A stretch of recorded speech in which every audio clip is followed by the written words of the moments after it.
9월 20일 수업 시작할게요. 어제 수업 종료하기 전에 연습 문제 제시해 드렸었죠. 이제 오늘 그거 풀이부터 시작을 할 건데요. 자, 일단 1번 문제부터 봅시다.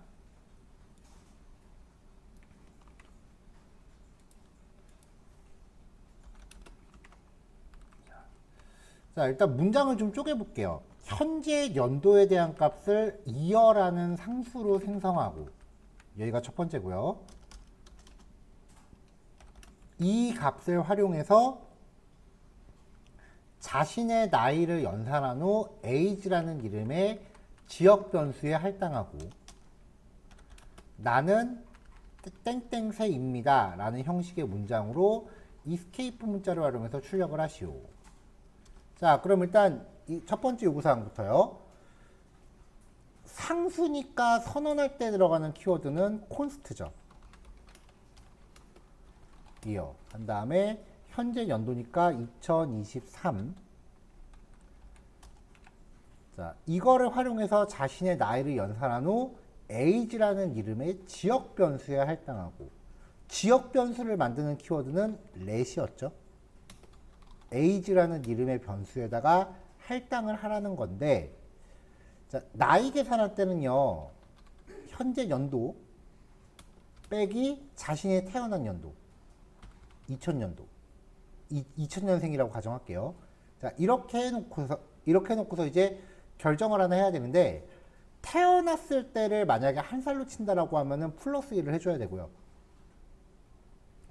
태어났을 때를 빵살로 친다라고 하면은 그냥 이대로 두시면 돼요. 쉽게 생각하면 돼요. 오늘 막 태어났어. 오늘 막 태어난 따끈따끈한 애기야. 그러면 말이 좀 그런가? 자, 오늘 막 태어났어요. 그러면은 2023에서 2023을 뺄 거 아니에요. 그럼 빵이죠. 그럼 빵살로 놀 거냐 한 살로 놀 거냐에 따라서 1을 더할지 말지를 결정하시면 돼요. 더하기 1. 근데 여기서는 이 수식이 중요한 건 아니에요. 변수를 만드는 게 중요한 거죠. 자, 그 다음에 이제 console.log 나는 %d세입니다. 여기다가 이제 계산한 age를 연결하면 되죠. 자, 자바스크립트는 명령어 하나 끝날 때마다 세미콜론을 넣어줘야 되는데, 자바스크립트가 이 규칙에 대해서 그렇게 많이 엄격하진 않아요. 그래서 세미콜론 안 찍어도 뭐 큰 문제는 없어요. 자, 이렇게 해서 실행하면은 결과 뜨죠.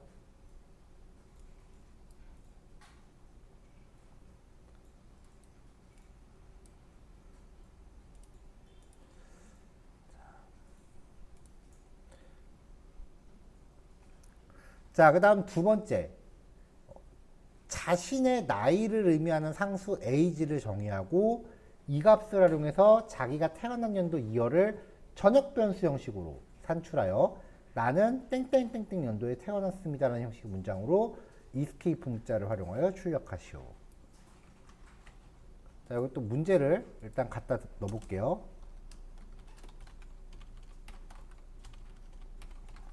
문제 2번. 자, 일단 자신의 나이를 의미한 상수 age를 정의하라고 했고요.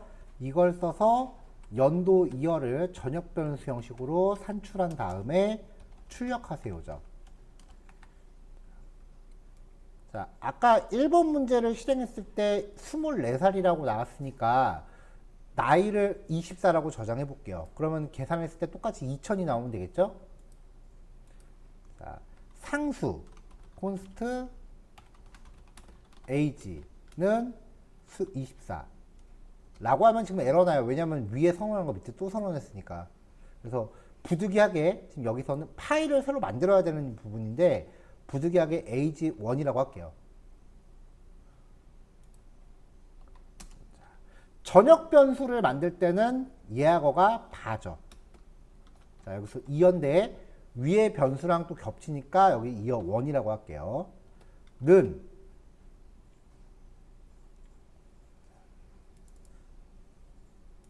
자, 태어난 연도를 계산하는 거예요. 자, 현재 연도 2023 빼기, 자, 아까 나이 구할 때 1을 더했죠. 그러면은 여기서 그냥 나이를 빼버리면 원래 빼야 되는 값보다 1을 더 빼는 게 돼요. 나이가 1을 더한 거잖아요. 태어나자마자. 그래서 빼기 전에 더한 걸 도로 빼줘야 돼요. 나는 땡땡땡땡 연도에 태어났습니다. 라고 출력을 해볼게요. 자, 만약에 여기 그냥 나이를 빼면 아까 2000년생이라며. 그냥 계산하면은 에이지가 아니고 에이지 1이죠. 자, 그냥 계산하면 1999년도로 나와요.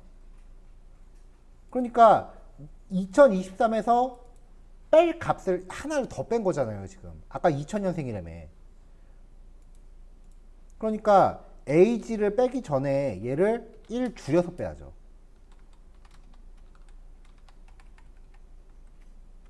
이렇게.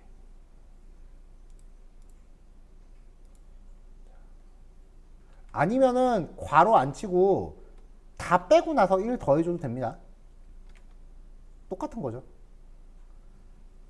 연산자 우선순위에 대해서 어제 일부러 설명 안 했는데 곱하기하고 나누기가 더하기 빼기보다 우선하고 그 다음에 괄호로 친 부분이 계산할 때 가장 최우선 된다라는 거. 이거는 어렸을 때 한 번쯤은 들어보셨을 거예요.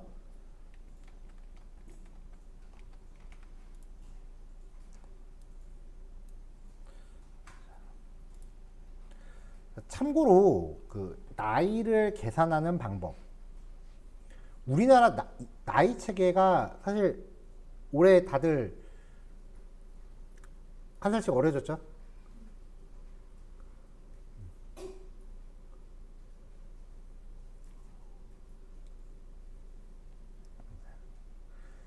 원래 옛날 우리나라 나이 체계가 되게 복잡했어요. 거기서 한 가지가 준 거예요. 일단은 연나이. 이게 우리가 일반적으로 쓰던 나이예요. 연나이는 태어난 시점이 한 살이고요. 그 다음에 매년 1월 1일에 플러스 한 살이 돼요. 이게 우리가 쓰고 있던 평소 나이예요. 이게 없어진 거죠. 그다음 만 나이. 자, 만 나이는 태어난 시점을 0살로 보고요. 매년 생일을 기준으로 플러스 한 살이 되는 거죠.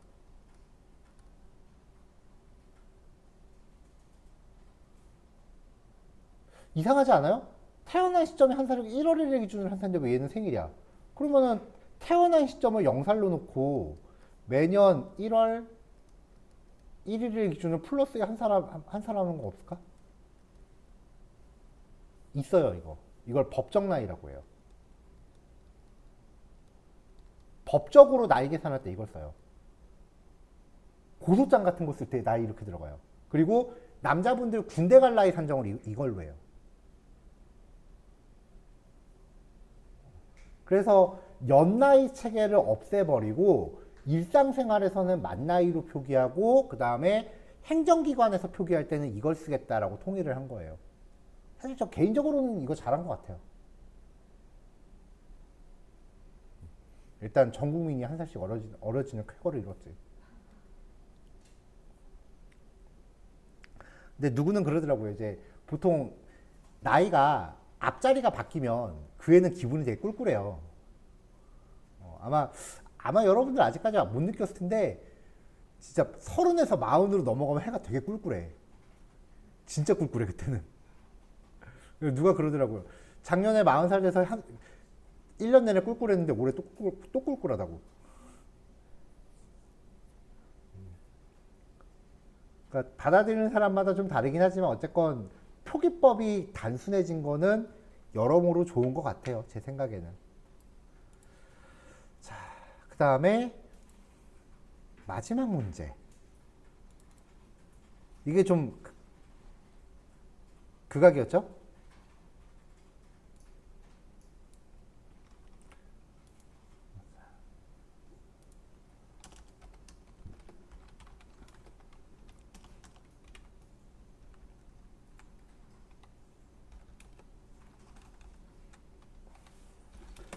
자, 사과를 바구니에 나누어 담으려고 한대요.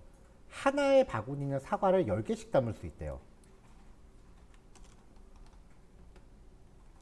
그리고 만약에 사과를 담다가 10개 미만으로 남는다. 그러면은 하나의 바구니를 추가로 사용해야 된대요. 그러니까 예를 들어서 120개 사과를 나눌 거면 딱 12개면 되는데 그 121개가 있다. 그러면 그 남은 하나 때문에 바구니 하나를 새로 써야 된다는 얘기예요. 자, 현재 갖고 있는 사과의 수를 의미하는 num of apples 변수에 1, 2, 3이라는 값이 할당되어 있을 때 필요한 바구니 수를 구하는 프로그램을 구현해라.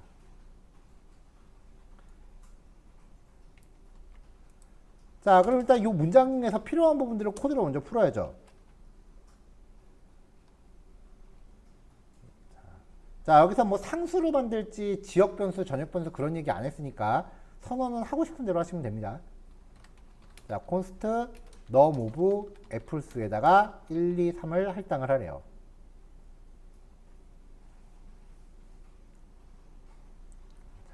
여기에서 기준은 10으로 나눴을 때 나머지가 있느냐 없느냐예요. 그렇죠? 그래서 10개씩 담았을 경우에 남는 사과가 몇 개인지를 구해야 돼요. const extra는 num of apples에서 나머지 10으로 나눈 나머지를 구합니다. 일단 얘도 한번 출력을 해볼게요.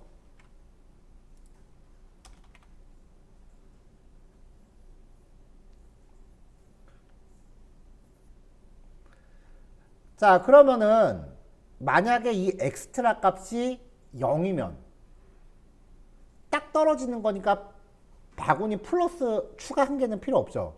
근데 만약에 너무 이 엑스트라 값이 0이 아니면 나머지를 저장할 바구니가 추가로 한 게 필요한 거죠. 그렇죠? 그래서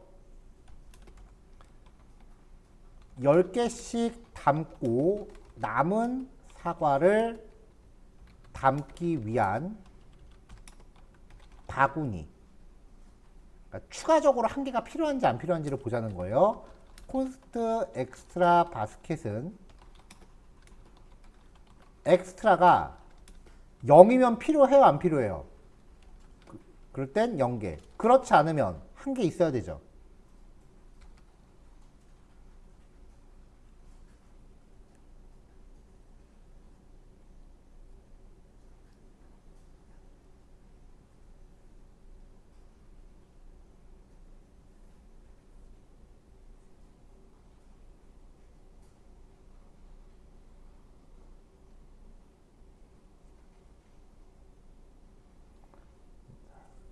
자, 그 다음 계산이 어떻게 들어갈지 보세요. 자, 10개씩 나누어 담았을 경우 바구니 수를 구할 건데요. let basket count는 num of apples를 10으로 나눴다라고 치면 결과가 얼마예요? 요거 나누면은 결과값이 12.3이죠. 거기에다가 추가 바구니가 필요한지 안 필요한지에 따라서 얘를 더하기로 했잖아요. 그렇죠? 얘를 더하기로 했잖아요. 그러면 13.3개라는 값이 나와요. 우리가 필요한 건 바구니가 13개인데 0.3 어쩔 거야. 그러니까 지금 여기서 원하는 결과는 num of apples를 10으로 나눴을 때 12가 나와야지 12.3이 나오면 안 된다고요. 자, 123개일 때 10개씩 나누면 나머지 몇 개, 여기서 나온 나머지 몇 개예요? 3개죠.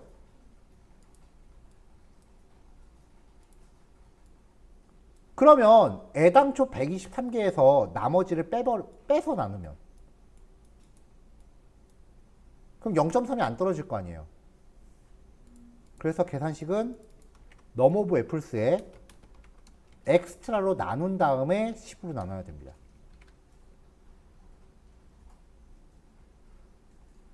프로그래밍은 이렇게 수식을 여러분들이 만드셔야 돼요.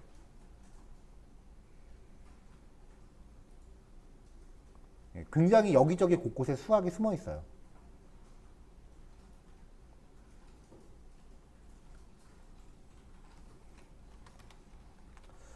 자, 그래서 최종적으로 바구니 수는 바스켓 카운트를 출력하면은 실행했을 때 13개라고 구현이 되죠.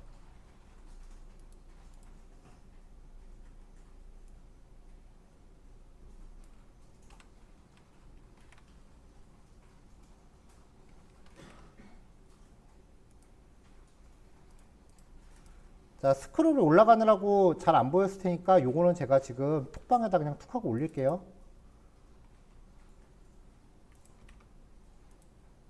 네. 여기 보시고 정리 필요하신 분들은 참고해서 정리하세요. 지금 24분인데요. 일단 요거 정리하실 시간 10분만 좀 할애했다가 오늘 내용 시작할게요. 35분에 시작할게요.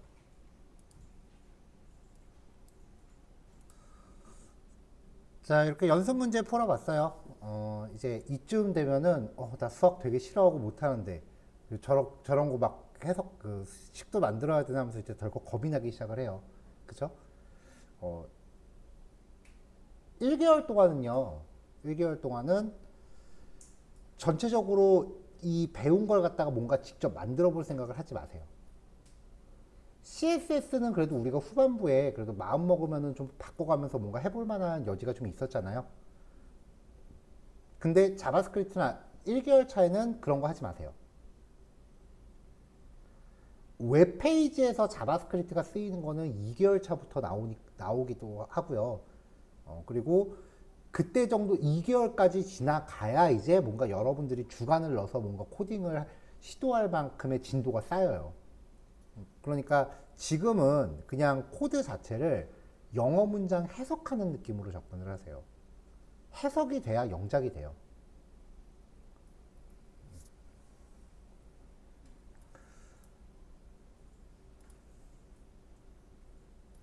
자, 오늘 진행할 내용이 프로그램 흐름 제어라고 하는 주제인데요. 일단 예제 파일 자체가 평소랑 다르게 겁나 많아요. 그렇죠? 거의 플렉스급이죠. 자, 프로그램 흐름 제어 보면은 일단 오늘 진도가요. 오늘 3일차죠. 네. 조건문, if문, 스위치문까지밖에 제가 안 잡아놨어요. 그러니까 지금 여기서 1, 2, 3, 4까지밖에 오늘 진도가 아니에요. 근데 4개만 하고 끝낼 수는 없잖아요.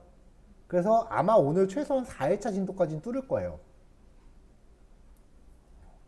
슬슬 이제 수업 진도를 앞질러 가기 시작을 합니다. 그럼 언젠가 한번 우리가 하루 정도는 딴짓해도 된다는 소리야. 다 큰 그림이 있어요. 자, 그러니까 이제 지금 이 얘기의 요지는 뭐냐면요. 오늘 배포된 파일은 오늘 끝내기엔 양이 많다라는 거예요. 그리고 이게 오늘쯤에서 하루 정도 진도를 앞질러 놔야 연습 문제 풀이할 시간이 또 있지.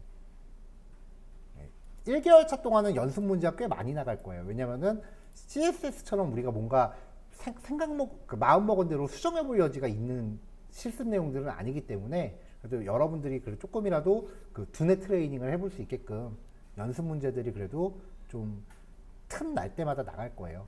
그런 연습 문제 시간을 확보하기 위해서 전체 커리큘럼은 좀 러프하게 잡혀 있어요.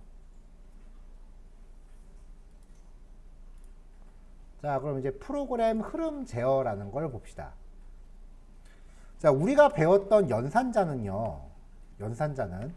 그냥 그 수식대로 계산하는 거죠. 그러니까 어제까지 진도대로 그냥 프로그래밍 할 거면은 그냥 계산기 쓰시는 게 더 나아요. 그렇잖아요. 뭐로 힘들게 코딩을 해. 계산기 두들기는 게 더 낫지. 근데 계산기 같은 경우는 누르는 순서대로 계산을 하죠. 가령 예를 들면 5 더하기 2 곱하기 3 이렇게 하면 이거 결과는 일단 여기가 먼저 되죠. 그 다음에 오르는 결과 11이잖아요. 계산기에다 이거 순서대로 입력해 보세요. 진짜 순서대로 계산해요, 걔는. 그렇죠? 계산기하고 프로그램하고 다른 점은 프로그램은 계산 자체를 선택적으로 할 수 있어요. 내가 이 계산을 할지 안 할지 결정할 수 있고 어떤 게 먼저인지 우선순위를 잡을 수 있고 그리고 1부터 100까지 더해라 라고 하면은 계산기에다 1 더하기 2 더하기 3 더하기 4 다 계속 입력해야 되잖아요. 근데 프로그램은 그런 전문 용어로 삽질을 뭔가 자동화시킬 수도 있고요. 그렇게 그 프로그램이 뭔가 그 선택적으로 실행하거나 반복적으로 실행하게 하는 기법을 흐름 제어라고 불러요. 이 흐름 제어의 종류가 크게 두 가지가 있는데요. 조건문과 반복문이라는 게 있습니다. 일단 이번 교시에는 조건문에 대해서 이야기를 할 건데 일단 한 15분 정도 얘기했다가 잠깐 쉬었다가 예제 봅시다. 자, 조건문. 보통 이제 프로그램의 흐름 제어부터는 코딩에서 문법이라고 표현을 해요. 문장 구조가 이미 사전에 다 약속이 돼 있는 거예요. 자, 조건문. 조건문은 크게 if문하고 스위치문 두 가지로 나눠지는데요. 일단 if문의 활용도가 99.9%예요.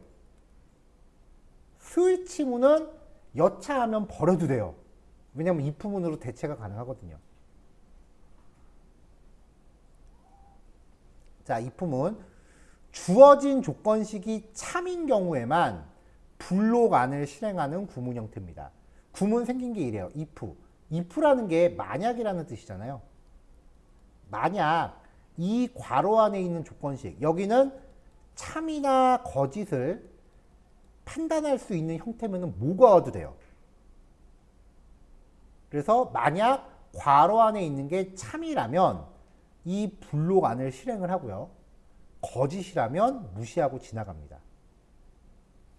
그러면 이제 if문을 살펴보는 방법은 이 안에 명시되는 조건식이 어떤 패턴들이 있는지를 쭉 확인해 보는 거예요.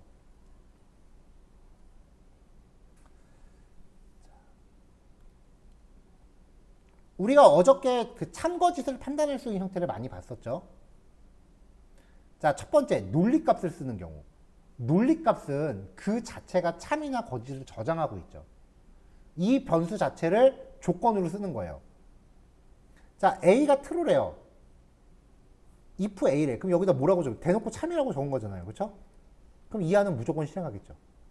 만약에 A가 false면 여기는 실행 안 하겠죠.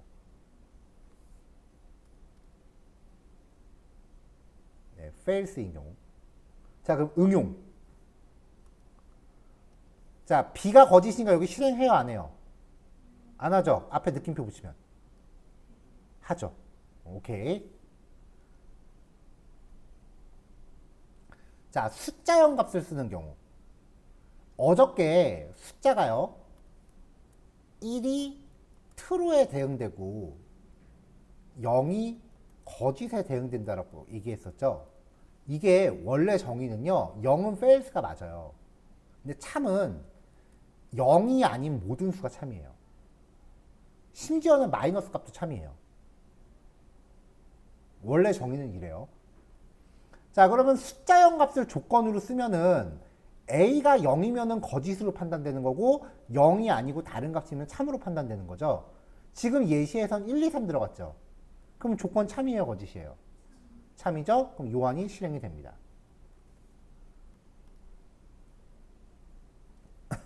자, 얘는 반대로 실행이 안 돼요. 그쵸? 자, 그 다음에 문자열 값이 조건인 경우. 빈 문자열. 빈 문자열은 따옴표를 열자마자 닫는 걸 빈 문자열이라고 해요. 만약에 따옴표를 열고 띄어쓰기를 한 다음에 따옴표를 닫았다. 띄어쓰기도 엄연한 글자예요. 얘는 빈 게 아니에요. 자, 빈 문자열은 false. 내용이 한 글자라도 포함된 문자열은 true예요. 그래서 문자열 변수를 조건으로 사용한다면은 그 문자열에 뭐라도 내용이 들어있다면으로 해석할 수 있어요. 자, A에 헬로라고 돼 있죠. 이거는 뭐라도 내용이 차 있죠. 그러면 여기에다 갖다 걸면 조건 참이에요, 거짓이에요? 참이죠. 이 if문 입장에서는 A의 내용이 뭔지는 중요하지 않아. 내용이 있느냐 없느냐가 중요한 거예요. 그러니까 A의 내용이 들어있다면 이라고 해석이 되는 거죠. 그럼 밑에 거는 거짓이죠? 자, 그 다음에 이제 비교식. 100이 10보다 크다. 그럼 A의 값은? 그렇죠. true죠. 참. 그러면 이게 조건으로 들어오면 if은 성립되죠. 자, 그럼 이 경우에 요 결과가 A죠. 요 A는 얘죠. 그러면 결국은 이게 얘랑 똑같은 거네요. 그러니까 아래처럼 다이렉트로 써도 되겠죠. 근데 여기서는 조건 참이에요, 거짓이에요? 거짓이죠? 그럼 안 합니다. 자, 이번엔 논리식 AND. AND 연산은 모든 값이 참인 경우에만 결과가 참이었죠. 자, A가 true고 B가 true래요. A and B는 true죠? 그럼 여기 실행을 합니다. 자, C가 true고 D가 false래요. 그럼 이거 결과는 false. 그러면은 해요, 안 해요? 안 하죠? 5원은 하나라도 참이면 결과가 참이죠. A가 true, B가 false. A or B는 참이죠? 그럼 if문 하겠죠? C는 false, D도 false. 그럼 여기는 거짓. 안 하죠? 느낌표는 논리값을 부정한다고 했어요. A가 false인데 느낌표 A야. 그럼 not false가 되는 거예요. 결과적으로 참이니까 해요. 이거 아까 나왔죠? 그럼 얘는 안 하죠. 자, 그러면 문자열이에요. 근데 비었죠? 그럼 얘는 거짓이라 그랬죠. 거기에다가 느낌표를 붙였어. 그럼 조건은 뭐예요? 참이 되죠. 그쵸? 그러니까 변수가 문자열일 경우에는 앞에 느낌표가 붙어 있다면 만약에 내용이 없다면으로 해석이 돼요.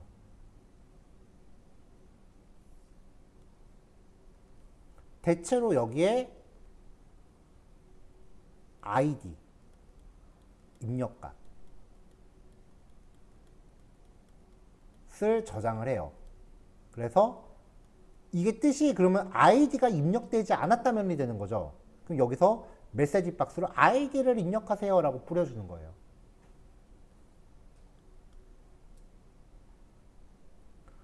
자, 그럼 뭐라도 내용이 있어요. B에 점점점이 들어있네요. 그럼 얘는 true죠. 자, 얘를 뒤집으면 거짓이 되죠. 자, 그러면은 여기 실행을 안 하죠. if문에 대해서 각종 경우의 수를 쭉 나열한 겁니다.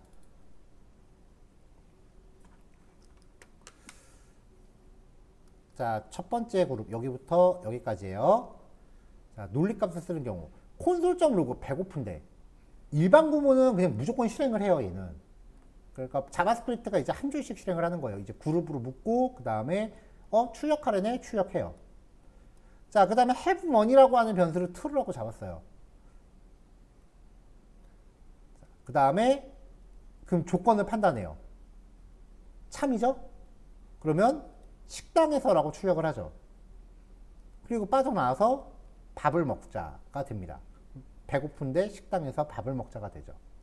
그럼 만약에 여기를 주석으로 막고 여기를 주석을 풀어버리면 돈이 없어. 배고픈데 식당에 못 가. 그냥 집에서 먹어야지. 됐나요? 자, 이번에는 숫자형 값을 사용한 경우 여기부터 여기까지예요. 자, 그룹핑 하고요. 머니 원 만원이 있어요, 지금. 자, 숫자 값을 조건으로 삼으면은 0일 땐 거짓, 나머진 true죠. 그럼 조건 맞죠? 자, 이제 택시를 타고 돈이 있으니까 택시 탈 수 있어. 집에 갑니다. 근데 만약에 주석으로 맞고 여기 주석 풀어. 그래서 돈이 없으면 조건 거짓이죠. 택시 못 타. 그냥 집에 걸어가요. 이게 문제, 이게 예제 만들 때는 잘 만들었다 생각했는데 나중에 좀 시간 지나고 보니까 좀 유치하더라. 자, 이번에는 비교식이에요. 자, 여기부터 여기까지입니다. 자, 머니2가 12,000이래요. 내가 사고 싶은 게 있는데 5,000원짜리야. 자, 내가 갖고 있는 돈이 물건값보다 많어. 살 수 있죠. 그러면 내가 갖고 있는 돈에서 물건값을 빼면은 물건 사고 나머지 돈이 거스름돈이 나올 거 아니에요. 그래서 선물을 사고 얼마 남았다라고 출력을 합니다.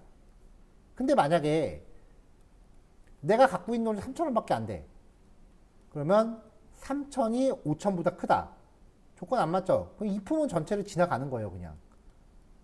아무것도 못 하는 거지.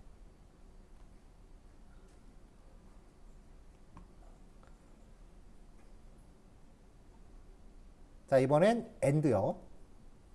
여기부터 여기까지. 자, x1은 true, y1도 true. x1 and y1은 true죠? 여기 실행하죠? 자, y2도 true, x2는 fail, x2는 true, y2는 false. and는 그쵸, 거짓이죠? 그럼 여기 실행 안 하죠?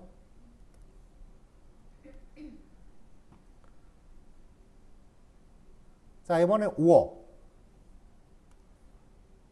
x3 true, y3 true. true or true는 true죠? 실행합니다. false, false. false or false는 false죠? 안 하죠. 자, 이거 되게 길잖아요. 그러니까 실습하실 때 여기 그룹 단위로 드래그해서 실행하세요, 꼭. 안 그러면 이거 한꺼번에 결과 보면은 어지러워요, 되게. 되게 정신없어요.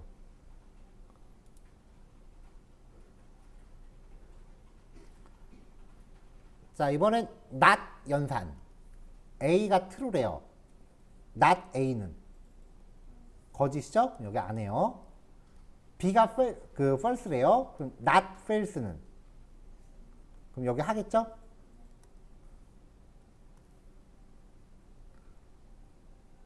자, 마지막이다. 자, true false래요. 자, 연산에서 괄호가 있으면 괄호 안을 먼저 보는 거죠. 여기 안을 먼저 봐요. true and false래요. 그럼 이 괄호 안은 결과가 뭐야? 거짓이죠. 근데 그걸 싸잡아서 부정했잖아. 그럼 거짓의 부정은 뭐예요?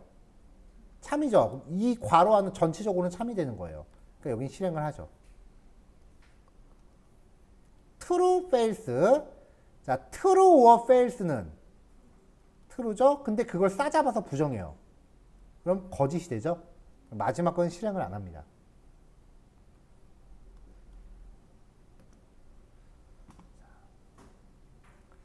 자, 해석을 먼저 하셔야 돼요. 여러 번 읽어서 약간 지금 대답할 때 약간 멈칫멈칫하는 그런 느낌인데 거침없이 해석이 되게끔 많이 보셔야 돼요. 자, 근데 if문은 조건이 맞으면 하고 조건이 안 맞으면은 그냥 안 해버려요. 그쵸? 그래서 if문 뒤에 옵션을 붙여요. else라는 구절을 추가해서 if, else라는 조합이 나오는데 else는 이렇게 해석하시면 돼요. 그렇지 않으면. 자, 조건식이 붙어요. 이 조건식이 참이면은 여기를 해요. 근데 조건식이 거짓이면 else를 해요. 자, if는 조건이 참인 경우에만 수행하고 조건이 거짓인 경우 수행하지 않는다.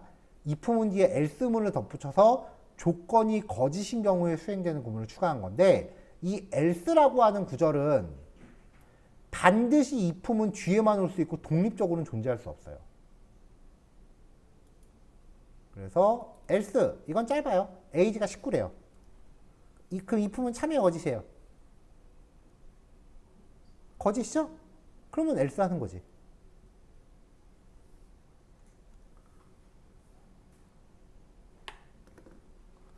자, 그럼 우리 이런 거 배웠었잖아요, 아까.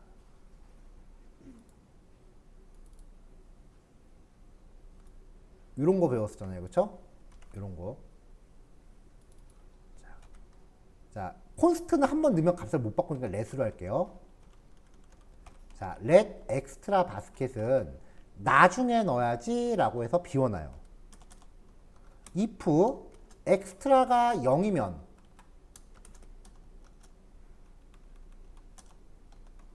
엑스트라 바스켓에 0을 넣고, 그렇지 않으면 엑스트라 바스켓에 1을 넣어라. 3학년산자는 이렇게 if else문으로 대체가 됩니다. 그러니까 3학년산자가 헷갈리면은 이거 쓰시면 돼요.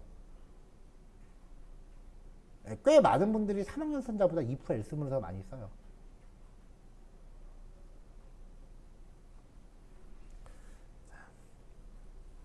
자, 추가적으로요, if나 else 같이 이렇게 블록을 구성하는 구절들이 있어요. 그러면은 그 블록 안에 속해 있는 명령들은 탭키를 써가지고 이렇게 블록 안에 들어있는 거다라고 이렇게 코드 생김새를 이렇게 표현을 하기도 해요. HTML 태그에서 들여쓰기 하는 것처럼.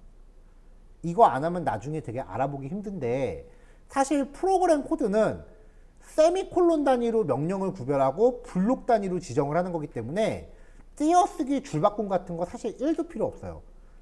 다 한 줄로 코딩해도 실행하는데 아무 지장 없어요. 줄바꿈하고 들여쓰기는 단지 내가 보기에 이쁘라고 하는 것 뿐이에요. 자, 우리 HTML 할 때도요, 뭐 많이 안 쓰신 것 같긴 하던데, 우리 익스텐션 중에 프리티어라는 애 깔아놨었어요. 컨트롤 쉬프트 P 누르면은 여기서 포맷이라고 검색하면 문서 서식이라고 있거든요. 요거 선택하면 들여쓰기 줄바꿈 자동으로 해줬잖아요. 자바스크립트도 마찬가지예요. 이렇게 자바스크립트도 이렇게 줄맞춤이나 들여쓰기 같은 거 자동으로 해줍니다. 대신에 어딘가 구문에 이렇게 오타나 에러, 구문 에러 같은 게 있다. 지금 제가 여기서 지금 닫는 괄호 하나를 빼버렸거든요. 누락했거든요. 이럴 경우에는 이 포맷 기능이 동작을 안 해요. 그러니까 작성된 코드에 문제는 없는 상태에서 못생긴 애들만 이쁘게 바꿔주는 애예요. 문제 있으면은 이쁘게 안 해줘요. 근데 대체로 잘못된 건 이렇게 빨간 줄 같은 거를 이렇게 표현해서 알려주니까 어느 정도는 좀 알아보기 쉬울 겁니다. 자, 여기까지가 else. 자, 마지막. 아직 여유 좀, 힘 좀 있죠? 자, if, else, if, else. if문은 조건에 맞으면 하고 안 하면은 안 맞으면 그냥 쌩까요. if, else는 조건에 맞으면 하고 안 맞으면은 딴 거 해요. 뭐 아니면 도야, if, else는. 그쵸? 아, 무슨 애들이 이렇게 극단적이야. if, else, if, else는요, 조건에 대해서 경우의 수를 따지는 거예요.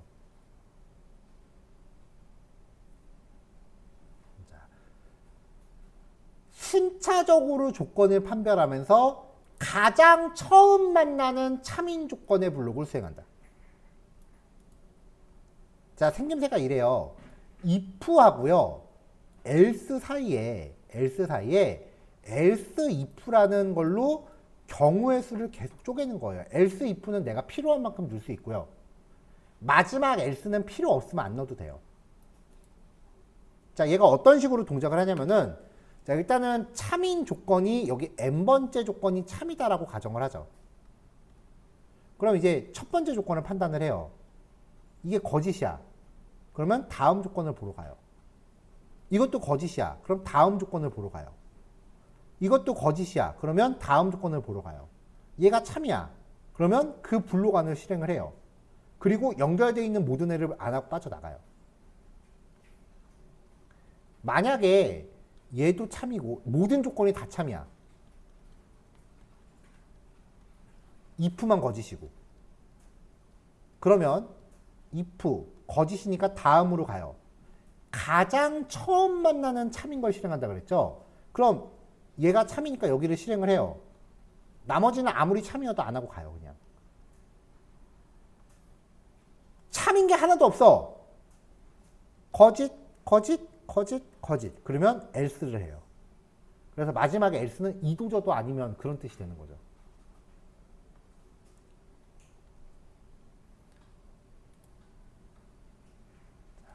자, 그래서 else, if, else if로 할 수 있는 가장 대표적인 예제가요. 학점 계산이에요. 자, 포인트가 72점이라고 일단 변수에 담았고요. 점수 구간에 따라서 학점을 계산한다고 칩시다. 자, 그러면 얘가 90보다 크다. 안 맞죠? 그럼 다음으로 가요. 80보다 크다. 안 맞죠? 그럼 다음으로 가요. 70보다 크다. 맞죠? 72점이니까. 그러면 C학점을 출력하고 연결되어 있는 모든 괄호를 안 하고 나갑니다. 근데 이제 여기서부터 읽으려고 하면 이제 괄호 짝 맞추기가 진짜 전쟁이에요. 괄호 하나 빼먹고 코딩하는 경우 되게 많거든요. 여태까지는 요 예제들은 그냥 순서대로 쭈루루 코딩하면 됐죠. 근데 이제부터 블록이 나오기 시작하면은 순서대로 코딩하지 마시고요. 자, 프로그램의 구조는 블록 구조예요. 밖에서 안으로 좁혀가요. 자, 이거 코딩할 때 일단은 괄호를 열면은 무조건 닫으세요. 비주얼 스튜디오가 도와줄 거예요. if 열면 무조건 닫아요. 그래서 괄호 안을 채워요. 그 다음에 여기도 괄호 열면 무조건 닫아요. 엔터 치고 그 다음에 여기에 콘솔.로그 뭐뭐뭐 이렇게 들어가요. 그 다음에 여기서 또 else if 괄호 열고 닫어. 그리고 괄호 안을 먼저 채워 넣어요. 그 다음에 블록을 열어. 블록 안을 채워 넣어. 이런 식으로 하세요. 이거 if 괄호 열고 포인트 괄호 닫고 이렇게 하는 게 아니에요.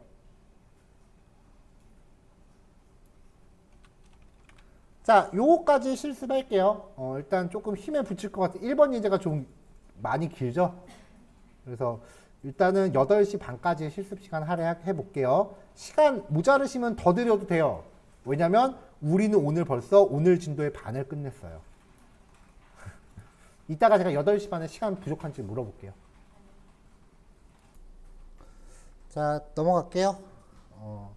시작하기 전에 아까 1번 예제에서요. 주석이 오타가 있어서 그것만 좀 짚고 넘어갈게요. 5어 연산은 모든 값이 거짓인 경우에만 결과가 거짓이므로 아래 조건문은 실행되지 않는다라고 되어 있는데 여기 이 코드랑 여러분들한테 제시된 값이 좀 달라요. 비교 좀 해볼게요.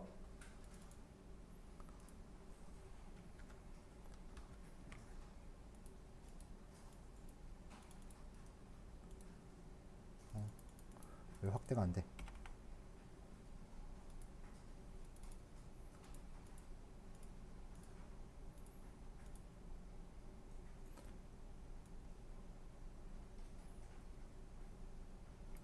자, X4랑 Y4에 대해서 이야기할 때 배포된 교환은 true하고 false로 들어갔어요. 그러면은 X4는 true고 Y4는 false니까 true or false 결과는 참이죠. 그래서 아래의 조건문은 실행된다라고 표기가 돼야 돼요, 여기. 근데 이 부분을 제가 설명하다가 예제 코드를 좀 손을 봤었나 봐요. 그래서 false라고 하면 여기가 이 말이 맞게 되죠. 그래서 여러분들한테 배포된 자료 기준으로 보면은 true false니까 여기가 true false고 주석은 아래의 조건문은 실행된다라고 명시되는 게 맞죠. 예, 요거 하나만 제가 다시 좀 배포할게요.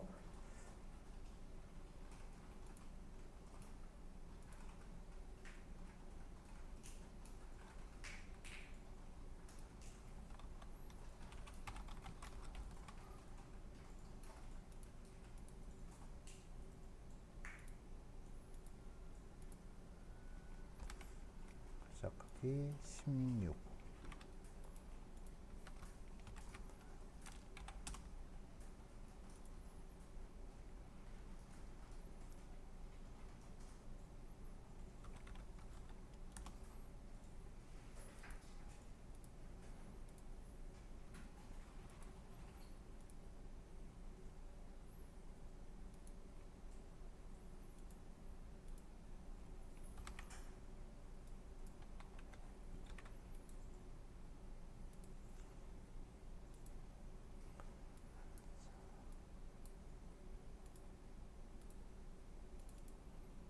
자, 1번 if.png예요. 1번 그 실습 파일에다가 요거 덮어 씌우세요.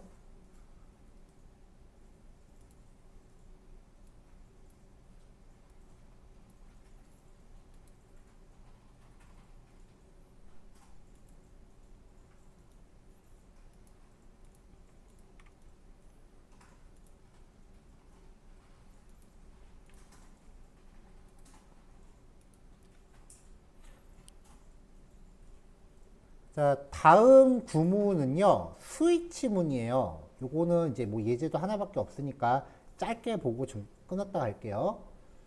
자, 스위치문.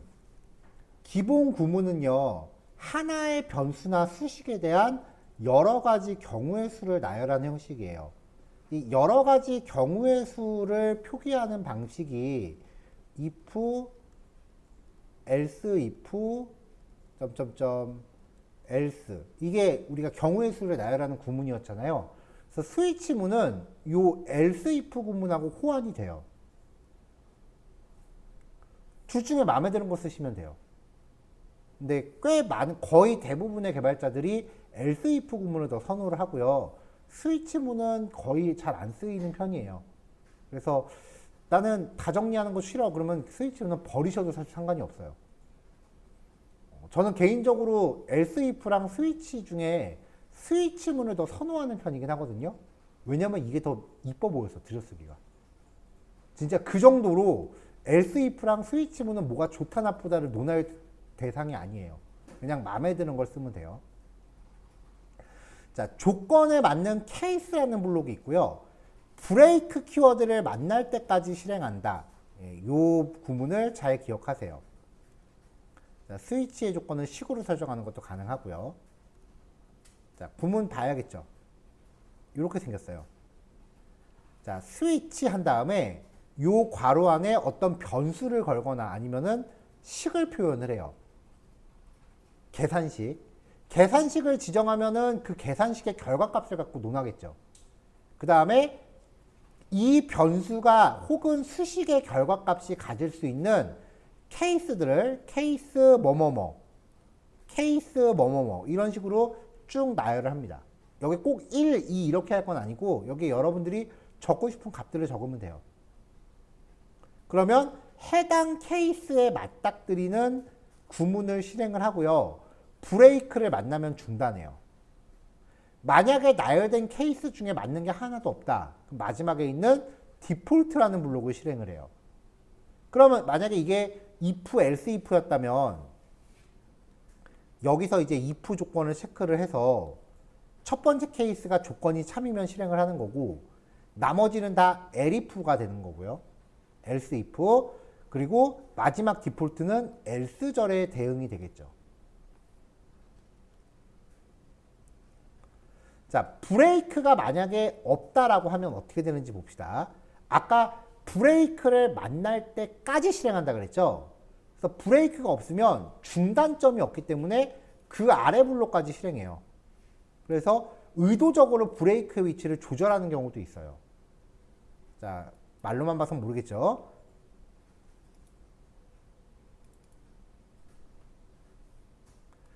자, 국어라고 하는 변수에 b를 저장했습니다.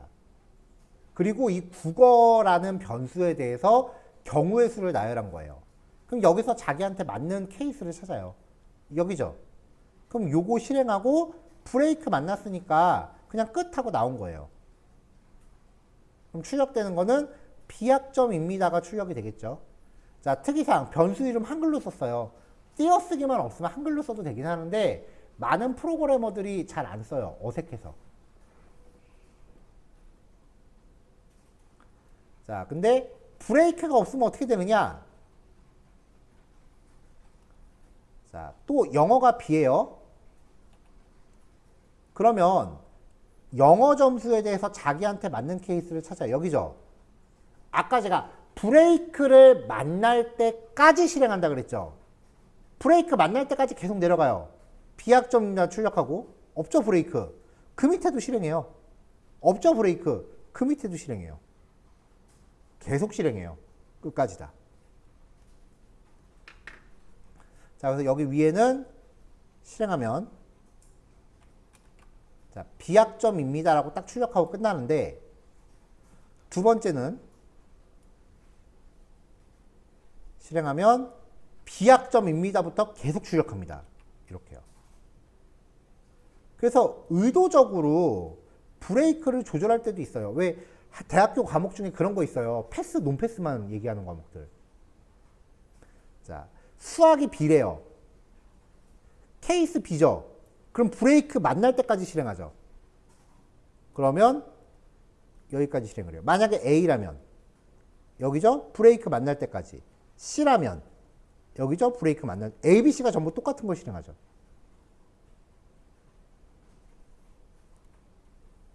자, 그러면 수학이 A이거나 B이거나 C이거나잖아요. 그럼 이건 if 수학이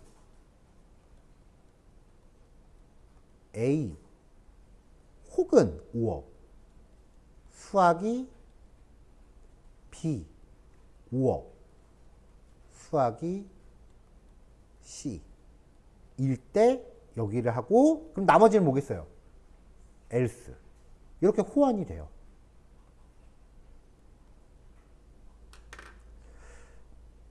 자, 브레이크의 조건을 식으로 설정하는 경우도 있어요. 계산식이 설정되는 경우도 있어요. 과학이 70보다 크다. 자, 부등식은 결과가 참 아니면 거짓으로 나오죠. 그러니까 얘는 케이스가 true. 그리고 케이스 fails라고 하든지 아니면 어차피 뭐 아니면 도니까 디폴트라고 걸든지.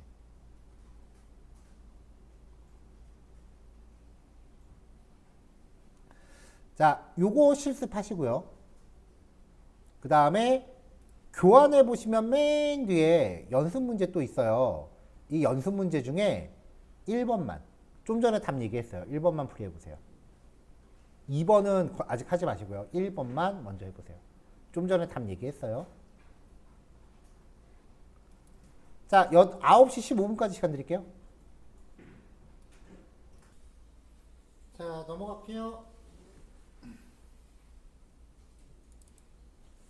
자, 첫 번째 연습 문제는 아까 제가 수업 중에 설명을 했죠. 케이스가 연속적으로 있는 경우는 우호 조건으로 묶을 수 있다라고 했어요. 설명한 거니까 추가 설명을 안 해도 될 것 같고.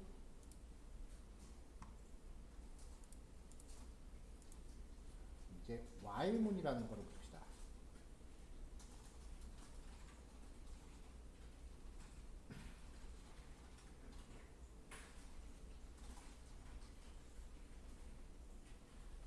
통칭 반복문이라고 해요. 이름에서 알 수 있듯이 어떤 프로그램 코드를 계속 반복하는 기능이에요. 반복문 같은 경우는 크게 for문하고 while문, 자바스크립트는 이렇게 두 가지가 있습니다.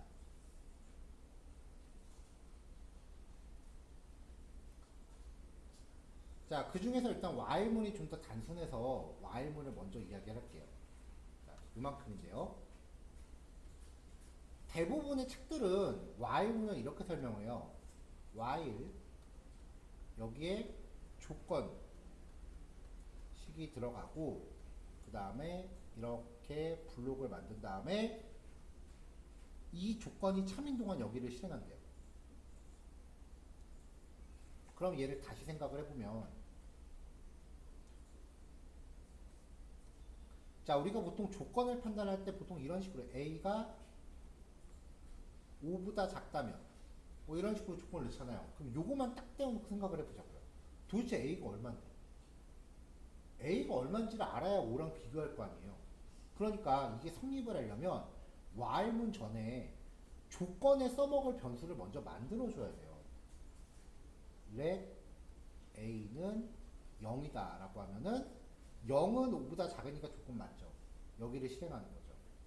그리고 나서 여기 블록을 한 번 하고 나서 매번 조건을 다시 체크하러 갑니다.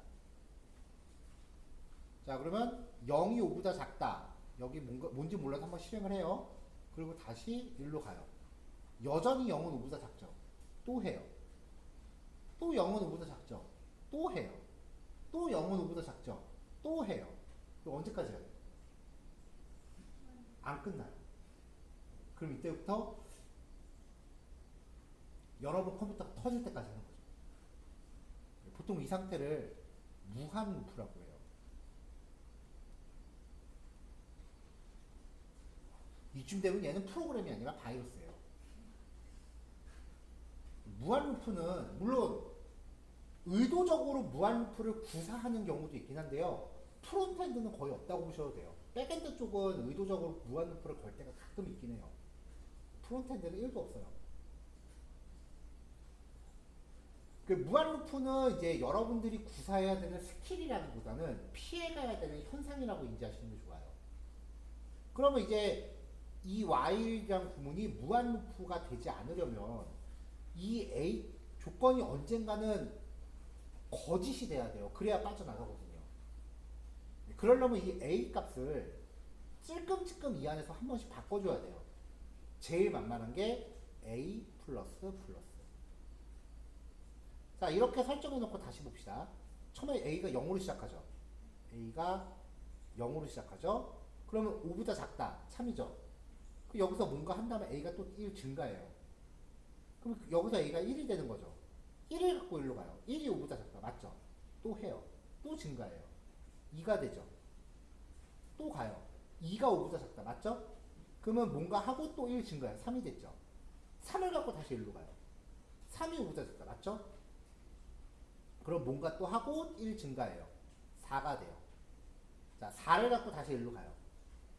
4가 5보다 작다. 맞죠? 그럼 또 뭔가 하고 또 증가해서 5가 돼요. 자, 다시 가요. 5가 5보다 작다. 말 안 되죠? 그럼 이제 빠져나가요. 그럼 5일 때는 했어요? 안 했어요? 안 했죠? 그럼 한 번, 두 번, 세 번, 네 번, 총 5번 한 거죠. 그래서 while문이 성립이 되려면은 조건이 가장 중요하긴 하지만 이 조건을 구성하는 데 필요한 변수를 먼저 만들어야 돼요. 저는 이걸 초기식이라고 부르고요. 그 다음에 조건식. 그리고 이 조건식에서 사용하고 있는 변수를 찔끔찔끔 바꿔줘야 돼요. 이거를 증감식이라고 표현을 합니다. 이 증감식은 블록 안에 어디에 있어도 상관없어요. 보통은 맨 마지막에 적는 게 보통이긴 한데 맨 앞에 있어도 상관없고요. 응? 브레이크 쓰면은 브레이크 써도 되긴 하는데 브레이크는 어떤 역할을 하냐면요. 브레이크를 딱 걸었다. 보통 반복문을 거는 이유는 의도적으로 여기를 내가 몇 번 정도 반복하겠다. 그렇게 만드는 거거든요. 근데 브레이크를 만나면 조건이고 뭐 그냥 그 순간 나가버려요.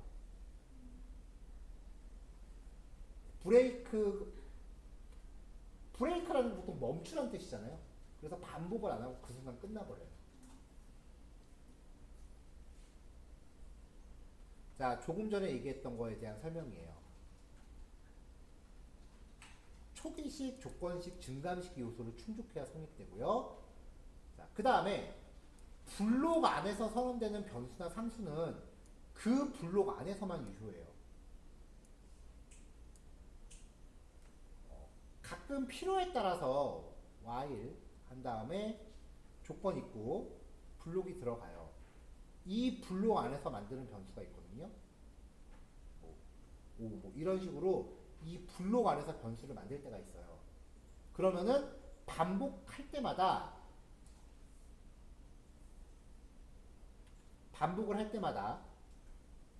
매 반복 회차마다 기존의 값을 날려버리고 새로 만들어요. 그래서 블록 안에서 선언되는 변수나 상수는 그 회차에서만 유효하고 새로운 회차에서의 반복에서는 기존 변수 삭제되고 새롭게 만들어져요. 블록이 끝나면은 이 안에 있는 건 싹 없어집니다. 자, 99.9%가 여러분들이 반복을 만나면 A 플러스 1씩 증가시킬 거예요. 근데 이게 절대 법칙은 아니에요. 필요하다면 A 플러스 이퀄 10 이런 식으로 10씩 증가시킬 수도 있고요. 필요하다면 A 마이너스 감소시키면서 반복할 수도 있고요. 1987, 6543, 1 그런 식으로. 필요하다면 A 마이너스 이퀄 5 이런 식으로 1이 아니고 다른 값으로 감소시킬 수도 있고요. 근데 이건 진짜 어쩌다 한번 뜨는 거지 99.9%가 1씩 증가해요.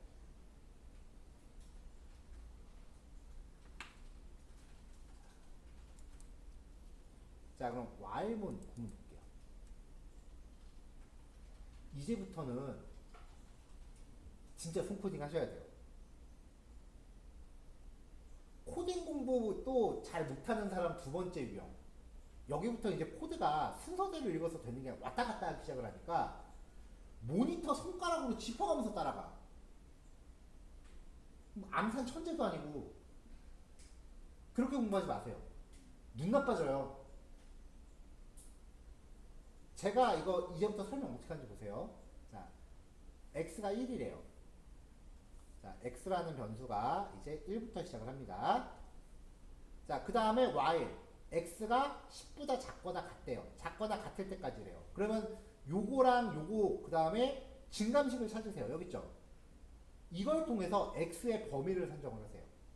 자, x의 범위 1부터 10 포함돼야 안 돼요? 되죠? 1부터 10까지. 그 다음에 1씩 증가죠. 1씩 증가. 이렇게 x의 범위를 적어 놓고 이 범위 안에서 x 값을 쭉 나열하세요. 1, 2, 3, 4, 5, 6, 7, 8, 9, 10이죠. 그럼 이제 이 x 값을 여기 하나씩 넣으면서 이 안을 보세요. x가 1일 때 k는 x는 1 문장이랑 숫자랑 다음에 연결이라 그랬죠? 그럼 x는 1이라는 문장을 만든 거예요. 출력하면 x는 1 하고 출력이 되겠죠. 자, 그 다음 회차 x가 2예요. x는 2 x는 2라고 출력하겠죠. 또 다음 회차예요.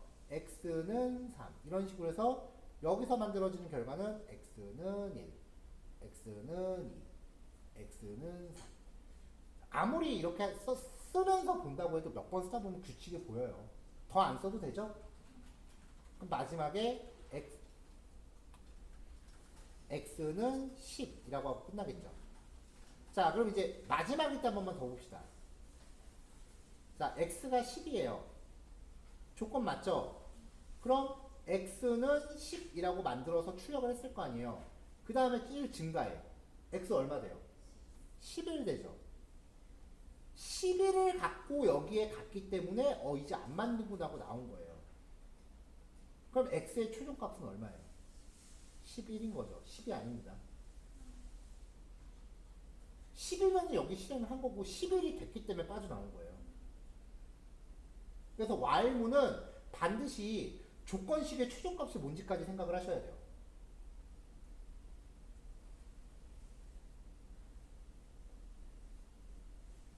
자, 그래서 실행하면 x가 1부터 조로로로 반복을 하고요. x의 최종값은 10입니다. 반복문 어마어마하게 많이 씁니다. 일단 제일 만만한 게요. 게시판 글 목록, 댓글 목록, 상품 목록, 기타 등등 목록으로 들어가는 모든 거는 이걸로 해요. 자, 그럼 여러분들 쓸 때 그 목록을 HTML 태그 뭘로 표현했어요? 대부분. 물론 div 대신에 ul 태그로 많이 했죠. ul 태그랑 반복문은 웬만해서는 짝짝꿍이에요. 목록이 100개가 있어. HTML 그거 100번 코딩 안 해요. 자바스크립트로 반복문 돌려서 한 두세 줄 코딩하고 끝나요. 퍼블리싱은 목록 li 태그 100개를 다 코딩하고 앉아있어요. 우리 예제 같은 거 만들 때 게시판 만들고 계속 복사 붙여넣기 해서 쪼르륵 만들었잖아요. 계속. 그건 퍼블리싱이야. 프론트엔드는 한 번만 코딩하고 대신에 반복문으로 감싸버려요. 그러면 목록이 한 개건 100개건 내할 거 아니야. 자바스크립트가 해줘. 모르면 노가다, 알면 자동화. 프론트엔드하고 퍼블리싱 제일 큰 차이는 그런 거예요. 노가다 하느냐 아니면 프로그램한테 맡기는 거.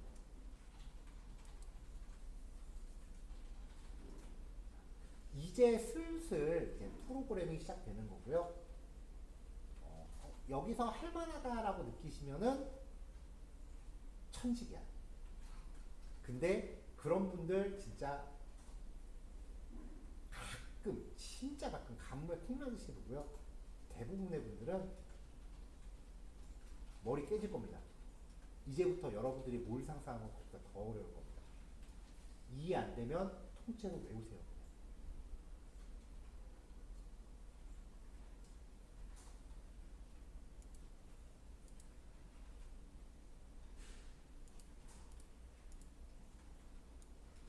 나중 가면 진짜 반복문 천지예요. 자, 오늘 요거까지만 먼저 해보시고 한번 코드 곱씹어 보세요. 내일부터는 이제 반복문, 응용 케이스들 들어가고 포문까지 갈게요. while문 요거 하나만 한번 곱씹어 보세요. 자, 끝나기 전에 하나만 더. 제가 지금 이거 설명하면서 x값의 모든 범위를 다 손으로 썼죠. 이게 손코딩이에요. 코드를 손으로 쓰는 게 중요한 게 아니라 코드가 흘러가는 그 과정을 손으로 풀이하라는 얘기예요. 그래서 이거 코드 손으로 쓰기 다 좀 너무 부담되면은 소스 코드 자체는 인쇄해 놓고 흘러가는 것만 손으로 쓰시는 분들도 많이 계세요. 그럼 여기서 이제 좋은 게 뭐냐, 혹시라도 태블릿 PC가 있으시면 제가 여러분들 실습할 때 이미지로 주잖아요. 그럼 그걸 태블릿으로 열어놓고 그 안에 쓰면 돼요. 사실 그거 의도하고 만든 자료들이에요. 네, 그렇다고 없는 거 사는 얘기는 아니니까 사지 마. 자, 요거 실습하시면 대충 한 40분 좀 넘어갈 것 같아요. 오늘 40분 전후로 해서 마무리하는 걸로 할게요. 여기서 더 하면은 다들 집에 갈 때 되게 우울할 것 같아요. 자, 여기서 마무리할게요. 녹화 끌게요. 수고하셨어요.